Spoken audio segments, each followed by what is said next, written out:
Coming up in this episode, I take a closer look at the first Ipswich City Council mega committee meeting, the General Purposes Committee, and what surprises may lie ahead. It's Saturday, May 23, 2020, and I'm Alan Roebuck. Welcome to Ipswich Today, which acknowledges the traditional custodians of the land on which it is produced and pays respects to elders past, present and emerging. This podcast is supported by Kinetics, people-powered web hosting trusted by Australians since 1999. Good morning, councillors. Good morning, ladies and gentlemen. Welcome to our very first standing committee, our General Purposes Committee for this term of the Ipswich City Council on the 19th of May. So just a reminder, this is a standing committee. It's not a decision-making body. It's a body for us to discuss things that are coming to the ordinary council meeting next week and other issues.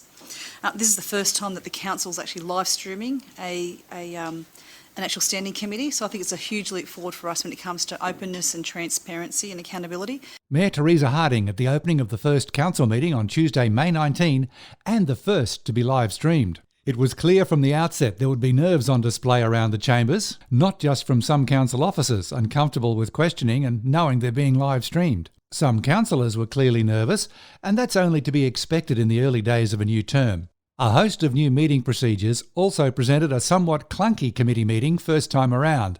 No doubt this will improve over time as everyone becomes more comfortable with their surroundings, meeting procedure and the order of business. Some council officers should be offered public speaking training.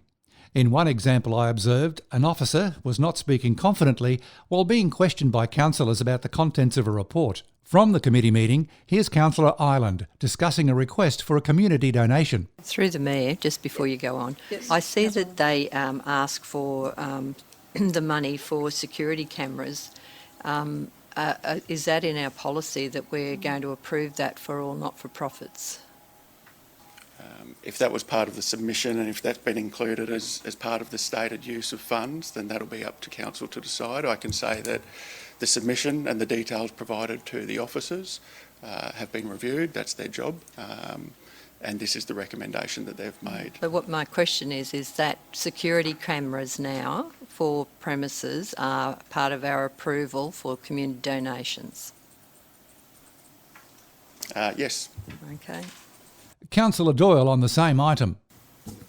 Through the Mayor, Mr Poll, just for the benefit of the public, what are some of the criteria that are considered by council officers in order to approve a grant? Yes, so we've got here within the report how the scoring and how the applications are processed.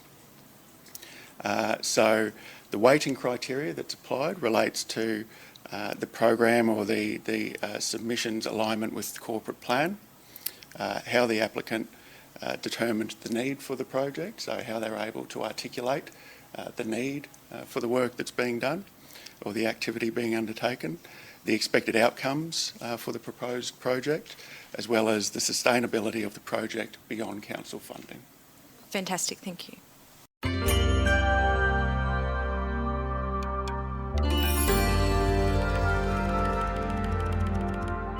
Live streaming of Ipswich City Council meetings commenced in 2018, during the period under administration and when technical requirements were also basic and met the needs of the time. With the added complication of social distancing in the chamber, the current camera and microphone configuration has come up short on delivering an adequate live stream of meetings. As an example, last Tuesday we could not see the officers on screen who were speaking, and for some unknown reason, the smaller desktop wireless microphones initially supplied did not appear to be used, forcing an over-reliance on having a wireless gooseneck microphone shuffled around the chamber. This at times slowed the meeting to a crawl. The Mayor thankfully has since noted on her Facebook page this is being fixed for future meetings. It can't come soon enough.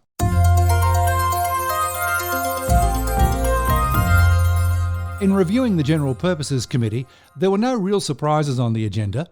All councillors present voted in the affirmative on all items. However, I will raise one. The proposed increase in dog registration, albeit small, is still an increase. A council to the northwest of Ipswich has enacted free dog rego for the 2021 year as part of its COVID-19 response. Should this have also been considered by Ipswich, it certainly would have spread an enormous amount of goodwill throughout the community. The next council meeting on Tuesday, May 26, will consider all the committee recommendations. Also on the agenda for Tuesday, 2 notice of motions from Councillor Sheila Ireland. One is to include captioning on the live streaming of meetings.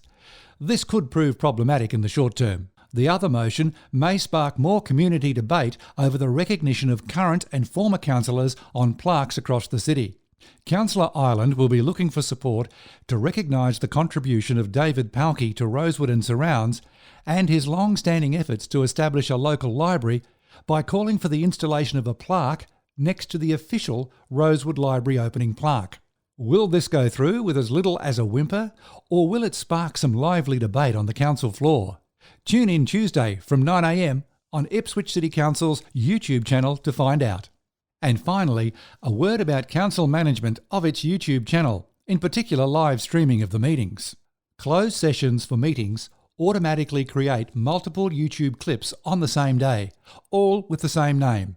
It would be helpful if council took control of its own channel and renamed the clips with the meeting name and date, and add part 1 or 2, etc., should the meeting be interrupted by a closed session. This simple housekeeping measure would add greater transparency and understanding by the public of the whole meeting process.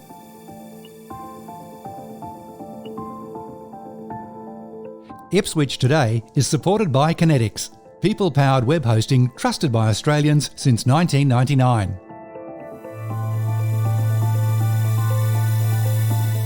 You can share this podcast from your favourite app or play Ipswich Today from your smart speaker. Suggestions are welcome for future interviews and topics. Just go to the Ipswich Today Facebook page and leave a message. Music is from Purple Planet Music. This is Alan Roebuck. Thanks for listening.